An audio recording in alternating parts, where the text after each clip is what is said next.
How y'all doing? I'm back again on another episode of It Factor. It's Jeremy, your host, and today I have a great young woman here. Introduce yourself. Hi, my name is Tiffany Gray, and I am a cloud engineer. Yes, ma'am. Yes, ma'am. So, I'll start it off with saying, how was it going into, what made you want to attend Alabama A&M?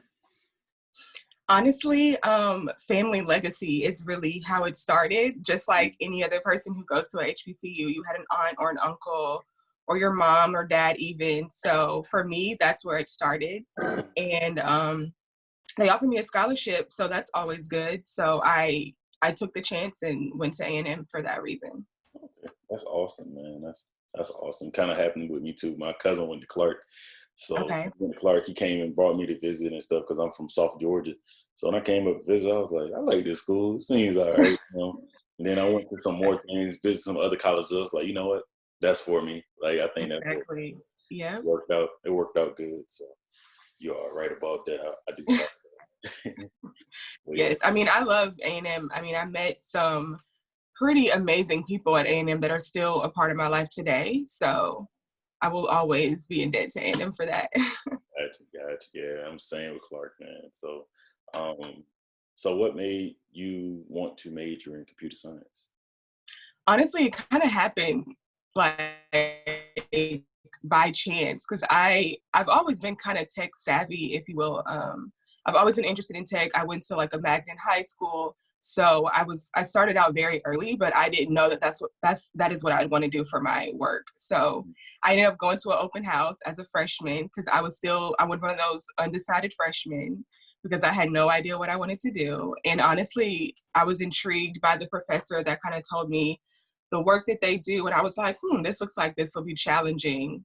So clearly I was crazy from the very beginning because I wanted to be challenged as a freshman, but it ended up working out for me. So that's really how it started. That's cool. Started by going to an open house, yeah. Yeah, that's cool because I actually was a computer science major and a computer engineering major. Oh. And I do degree and everything, man. And like the first day I remember trying to just go with the computer science students, like, hey, Right. what classes we taking? They taking simple stuff. And then I went, I remember my advisor grabbed me and was like, yeah, baby, you're not in there. You over here. You with the big people. I'm like, huh? Wait a minute. I'm like, what kind of math you gotta take? Why I gotta do this? And over time, I kind of, like you say, I kind of fell into it and said, hey, this is something I want to do. And the class is gonna be hard, a little different, but hey, it's gonna pay off. And it's it's paying off now. But I was able to go to two schools, so it was right. It was and with my computer science degree, my major was computer science, my minor was math, and then I had a concentration in cybersecurity. So you just that person. I was doing a whole lot, but that was in the program I was in for cybersecurity. That was the first time that program had been offered at my school. So, and now the world that we're living in, like cybersecurity is super important. So it definitely came in handy. And by me being proactive back then, not even knowing, because my professor was like, you want to do this? You get a little scholarship money. And I was like, sure. Right. I'm with it. You're like, look, I'm jumping in, Exactly. How much money? Okay, great. Exactly. So, exactly. Yeah. So what is the tech sorority? Like, tell me a little bit more about that. So Tech Sorority, it is a community for women in technology. Actually was founded with me and my business partner. It's really her brainchild, and I kind of just came in and helped with the vision of it. But the whole purpose is to provide networking, be a hub for inclusion. Like, we want other people to see that women in technology are here, and we want our voices to be heard. Right. So in a way, it provides, like I said, networking for other women that are in tech. So we know that we're not alone too. So it shows the tech side, professional side of it, and also like the lifestyle side, because people assume that people in tech look a certain way or act a certain way. So we're breaking all of those barriers to show that it's not how it goes at all. Yeah, that's right, man. That's even, like I say on the show all the time. I kind of get to the point where I'm just like, I was looking at some shows like a while back, and I was like, hey, I be saying some of the similar things, but people connecting with it because I'd be like, yeah, I started the show because, and then many of us like doing this, and they think that, like you say, we got to look a certain way, we do this. are we the nerd over here in the corner? And it's like, no. Yeah. Exactly. I can definitely be a nerd, but I'm cool. Like we're all cool. We all have our different personalities. Yeah. Mm-hmm. So how's your daily tasks as being a cloud engineer?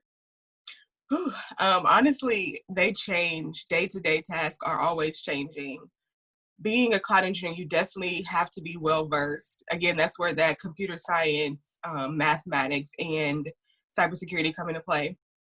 So being a cloud engineer, you have to be well-versed with cloud security, because security is the main conversation in anything related to tech right now. Is the cloud secure, things of that nature. Also being well-versed in like development, software development, because you have to be able to automate your cloud to do what you need it to do. So yeah, it's the day-to-day tasks change, but I would say the first thing that I do when I log into my computer every day, I work on Microsoft Azure. That's the platform that I use right now. Mm-hmm. And I go straight to Security Center. That's the first thing that I'm looking at, because I'm checking to see if anything has been compromised, like overnight, because I am working with government systems that I've created. So my clients are federal government clients. So I have to make sure security is the main thing for anything. So security. Security, amazing. Hey, yeah, security. That's where the money is, but there's also some reason behind it. It's like you protecting everything. Exactly. It's important, and it's very important because it's data that's involved. So people's data, information that's involved. So that data security is super important. So security would be my number one thing. Checking emails. Some days I might have a problem with, I work really close to the data team. They're like data engineers, they're into data analytics. So I work really close with them, and if they need something, like they need to automate a pipeline of some sort, I'm getting in the weeds of it, but if they need to automate a pipeline of some sort, I can provide them some type of code, and that's where the computer science and development comes in to help them with that task. So it's really just being support, in a sense, throughout the day. And if in the beginnings of these engagements or projects that I'm on, I'm planning out the cloud, so that day-to-day is different than now. But once the cloud is already planned and it's up and running, I'm basically tech support for the entire team. And I see that, man. Even being a developer, I work with some of the same people, and it's kind of like when I reach out, like at my company, a lot of people like it take a while to see who, and I'm like, I'm doing the org real quick. And I said, like, okay, cool. Let me make it personal. Exactly. Hey, look, I'm so I need this. So I like working with engineers. They be knowing what they're doing. They be like, look. No, yeah, it's fun. I mean, it's fun because I'm learning stuff from the software engineers, also from the data team. Like I'm learning all new stuff, which is good because you continuously add in some more things on your skill set. Mm-hmm. Which is, I mean, that's the tech way, honestly. It is, man, because it's that follow down effect. It's like, look, I need to add this on my bill so I can. Yep, if I want to move to do this, I can talk to them. So that's kind of, I'll be writing names down, like, hey, who that is? Exactly. Because you have to be, I forget the saying, but you definitely have to be a master of like one thing. Mm-hmm. But then you can also be well versed in other things, which helps that one thing that you're doing. It just continues to propel it. So that's the outlook that I have anyway. Gotcha. So what helped you keep going, at times hard, say in undergrad or even now? Like what helps you to keep going?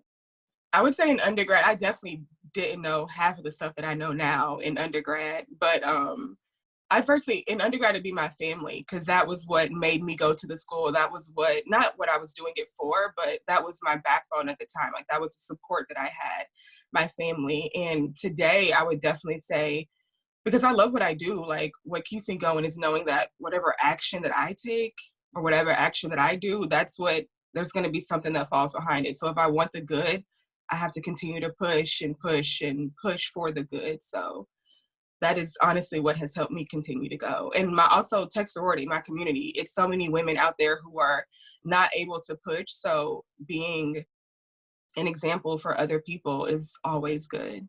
Yeah, that's always amazing. Yes. That's amazing because like, I feel like with you being an example for other people when they come into your sorority or even your job, you're going to be that open hand person. So look, exactly. We did the same thing. Like it's going to be fine. Listen, I got some stories for you too. We all in this together. Right. So like, what is your it factor, man? Why you do what you do? And that's funny that's the question. Definitely representation. That is my it factor, because I want to be an example for women that look like me, little girls that look like me. Because when I was younger, I didn't know I could do something like this. Like, I didn't even know this was an opportunity until I stepped into it. So for me, it would definitely be representation, representing for Black women who are in tech, and we're doing it. I mean, it's a lot of us that are doing it, and people just aren't even aware of it. So if I can be a vessel, I guess you can say, for someone else to be like, oh, that's cool, she's bringing awareness to this, maybe that's something that I'm interested in doing, that would definitely be my it factor, that one word, representation. I like that, man. So she about to change the whole world with it. It sounds like it, right? I'm trying to take it over, we all a little step at a time. We all are, I feel like, in the rightful way. You know, that's how it's supposed to be. I agree. Take it one step at a time and kind of build up a team to show people like, hey, these are the multiple things that you can do. You know, you ain't got to do what I got to do. Even with my children, when it comes to my children, when I do have children, I definitely would say, hey, you know, you don't have to be your dad or your mom. Like, you ain't got to do this. But this is what you can do. Exactly. This is an opportunity. Right. That's what we're all fighting for, is the opportunity. Versus with my parents, my mom would be like, hey, you know, you do this, you know, never kind of gave me no broad way. She's like, you do what you want to do, you know, you're going to figure it out. But, you know, you got to come. You know, you can't you ain't staying here, you know, and that kind of got me wanting to get up, man. So, so that leads right into the next question, man. What's your ultimate goal?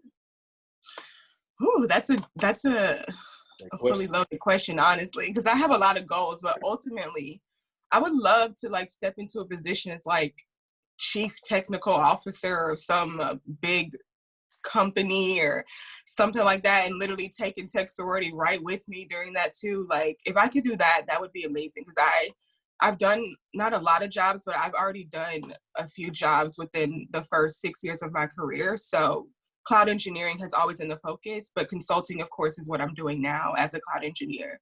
So I feel like I can take all of that information that I've gained and literally be the person that everyone comes to for all things technology within a company. So that would be my ultimate goal, CTO of a big company somewhere. I see it though, because I mean, every young lady that had a pleasure of having on my show kind of say the same thing. And I love it, because it's like, and even young men, like, it's like, to say that you want to change and say, I want to be ahead of a company, we need that, especially now in the times we are. It's like, hey, I would love to see a young Black lady like over me or something. It would blow my mind. Like, hey, that's right there. Okay, cool. She over there. It make us want to stay too. It make you not want to be this company, because we building something, you know. Like, you bring it's a comfort thing. You bring in other people, and it's like, and it make people feel so much better. Yep. Yeah, I agree. And we really do need that. Exactly. It's a comfort thing to walk into your office and see someone that looks like you, like the corporate head nod, like that happens. It's real. And we don't have it so much now because we're all quarantined and working from home, but seeing someone who looks like you in the office, like, yeah, let's keep getting us in here, keep moving us in here for sure. Yeah. I agree. Yeah. I actually was just able to become a recruiter for the AUC. And I remember my boss telling me, he was like, yeah, man, you know, get people and you do this, and da da da. And I was thinking, like, that sounds good. Okay, great. But when I went with it and I seen a room full of like Black people in the chat that we were like meeting every day, and I was like, they was like, hey, man, you know, we the reason you here. You know that, right? And I'm like, huh? They're like, yeah, we the reason you're here. And also, like, we help you to get here. Like, interview, stuff like that, it's supposed to be a different way. You know, it doesn't have to be this, oh, you got to do this tech, dude. You got to do this. You got to know this. You got to have this GPA. You know, it's like, nah, that shouldn't how it be. It's like, let me grade you off the work that I seen you do, so that when you come here, I can guide you to be the developer or whatever you're going to be, you know. So that made me feel way better at my company, to know that I had them people to back me. And it made me want to bring people in. Like, hey. Exactly. They were rooting for you before you even got in the door. I love it. Yeah, man. So how was your HBCU experience? It's a new question for me. I just honestly, it was like the typical HBCU experience. Meeting with your friends on the quad, cramming for finals in the engineering building, like that. And honestly, I feel like cramming then prepared me for those long nights that I have now in corporate America, honestly, because that still happens as well. So definitely the normal HBCU experience, I appreciated that experience because it was good to see people who look like me again, educated and doing their thing. Like, we're all here for one goal, and that's to get educated and go out into the world. And also, I feel like being at HBCU, it prepared me for, because the HBCU that I went to, the engineering team, or the engineering department rather, I'm speaking in corporate language, the engineering department, they had real world like scenarios to prepare you, like working in teams for sure, because that is one of the biggest things that we still need to work on, is being able to work in a team with people, having someone lead, and usually the one who's leading is probably, everyone doesn't agree with that leader or whatever. So I learned all of that from my HBCU for sure. So it was a typical experience. Lots of people that I met, parties, making bad decisions, like all of that. Typical HBCU college experience. So, yeah. And I also was in Alabama, so which I'm from Alabama, so I had family close by, so that was always good for me too, and family that went to the school. Okay, so that's amazing, man. So, do you have any questions for me? I actually do. So you've been interviewing a lot of people, or the podcast with a lot of people. So do you feel like you've wanted to step into something else by asking all these questions to other people? Because I think you're a software engineer, right? Mm-hmm. Have you ever had any interest outside of that now, since you meeting all these people who do different jobs? Mm-hmm. I don't want to be no software engineer on like, I didn't want to be one from the get-go, but no, I'm thankful for the job, but in interviewing these people, I kind of learned that, like, oh, they can do this, like a kid at the candy store, like, well, I can be doing that, Right. or this exactly. is what so I've been learning about consultant roles, requirement analyst roles, different roles of that nature, and saying, let me try that. And I also want to be a college professor. So I want to try at least one more role before I go, like, hey, we done, dog. I can do some research for your company, bro, but I ain't. No, I love that. Yes. So I'm that's why I started the show too, kind of to get experiences from everybody else. So, like, if I can build a network with you guys, I can one day bring you into the classroom. Exactly. Like, our professors didn't do that. So, like, I know at Clark, I wish I could have seen that, because, like you say, a lot of kids need to see different things, that the avenues they can go down. Because everybody that come in computer science, like, damn, code all day, and this is going to happen. I'm going to be a stack developer, man. It's like, no, it's not going to have to be like that. And even me, I don't code all day, Yeah. but me being a software engineer, I am looked upon to say, hey, you got to do this, this, and this. I'm talking to the business. Business like, I want you to do it this way. And it's like, I can't do it that way. I can do it this way, though. So it's a lot of back and forth and a lot of communication there. But it's also lost communication, where it took me time, like a year and a half, to know, like, I want to move on to something. And having this show kind of opened me up to be able to research some of those things. So I definitely have been blessed to have a show and kind of guide me to say, hey, maybe I can try, doing it, or even another company, or even, before I go to school, I can be doing these things. No, I think this is good. I enjoyed watching the videos and hearing other people's stories, because again, it's about awareness too, because we all don't know that each other exists. So having an awareness that, oh yes, someone is doing in that role. And also for you connecting us with other people too, by having the podcast, because people are going to watch it and have questions. So I love it.